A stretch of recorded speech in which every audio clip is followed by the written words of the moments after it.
holidays are busy, especially in the kitchen, so we're gonna make some quick and easy snacks to give us that little bit of boost. But there's just not enough time in the day to make complicated snacks, so I think it's good to get a little bit of help. All you need to do is stock up on some essentials and you'll have snacks in no time. All right, the groceries are here, and you cannot deny the convenience of that delivery. Let's get snacking. Make quick energy bites with rolled oats and nut butter, and then you can add any mix-ins you'd like dried fruit, seeds, or nuts. It's an easy mix and roll recipe. I feel energized. We all love a delicious dip for our extra holiday veggies, and this one couldn't be simpler with a little help from prepped ingredients. Start with a creamy base, like plain yogurt.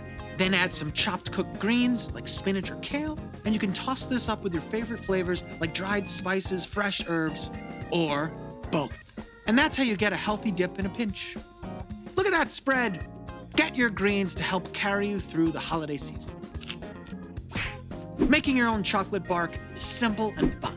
All you need is chocolate and a few of your favorite toppings. This really does look fantastical. And now, what do? We break it apart. That was highly satisfying. It also makes a great gift. Enjoy.